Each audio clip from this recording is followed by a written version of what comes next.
காலங்கத்தால உங்க பொண்ணு இங்க வாசல்ல வந்து உட்கார்ந்து தர்ணா பண்ணிட்டு இருக்கா. மரியாதையா அவளை கூட்டிட்டு போயிடுங்க, இல்லன்னா நடக்கிறதே வேற. என்ன எல்லாரும் கதவை அடைச்சிட்டு உள்ள உட்கார்ந்திருக்கீங்களா? கதவை திறங்க. நேத்து வரைக்கும் இவன் உங்க வீட்டு மருமவ தானே. கதவை திறங்க. யோ பெரிய மனுஷா, நீதி நேர்மை நியாயம்னு நல்ல வாய்க்கிலேயே பேசுவியே, இப்ப வாயா வெளியே. என்ன பேசுறடி? போயா வெளிய போயா. மானம் போச்சு மரியாதை போச்சுன்னு அத பத்திலாம் நீங்க பேசலாமா? கடையில பணம் எடுக்கும்போது மானம் போல, போய் சொல்லி உன் பொண்ணை எனக்கு கட்டி கொடுத்ததுல மரியாதை போல, இப்போ உங்களுக்கு தனியா மான மரியாதை போயிடுச்சோ? கடையில பணம் எடுக்கும்போது மானம் போல, கடையில பணம் எடுக்கும்போது மானம் போல. என்ன முடிஞ்ச வழி எல்லாம் முயற்சி பண்ணி பாக்குறியா? ஏதாவது ஒரு விதத்துல இந்த வீட்டுக்குள்ள நுழைஞ்சலான்னு பாக்குறியா? நீயும் குடும்பமும் சொன்ன பொய், நீங்க மாத்தி மாத்தி நடிச்ச நடிப்பெல்லாம் நான் என்னைக்குமே மறக்க மாட்டேன். அப்படியே கழுத்தை நெரிச்சு கொல்லணும் போல அங்கிட்டு ஆத்திரமா வருது. நீ எல்லாம் என்ன ஜென்மண்டி?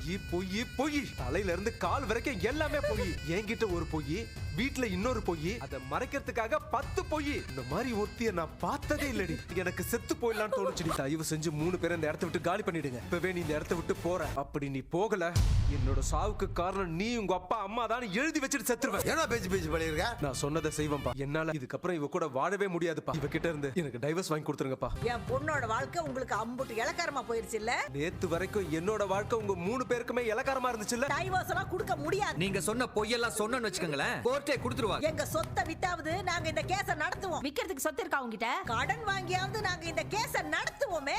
ஜீவனாம்சமா மொத்த சொத்தை எழுதி வாங்குவோம். அங்க சுத்தி இங்க சுத்தி சொத்துக்கு வந்துட்டல, அதுக்கு தானே இந்த உருப்படாதவளை எங்க வீட்ல கட்டி கொடுத்த. டைவர்ஸ் நோட்டீஸ் உன் வீடு தேடி வரும். அதுல கையெழுத்து போட்டு கொடுத்துரு. அதுக்கப்புறம் நீ உன் வீட்ல இருந்து நீ உங்க அம்மா உங்க அப்பான்னு 3 பேரும் மாத்தி மாத்தி போய் சொல்லி சந்தோஷமா இருங்க. அப்படி இல்லையா வேற ஒரு இழுச்ச வேணா பார்த்து அவனை ஏமாத்துங்க. இனிமே மொத்த குடும்பமும் போலீஸ் ஸ்டேஷன் கோர்ட்டுன்னு அலைய போறீங்க. வா மயிலு, வா. வா மயிலு, நான் இருக்கேன், வா.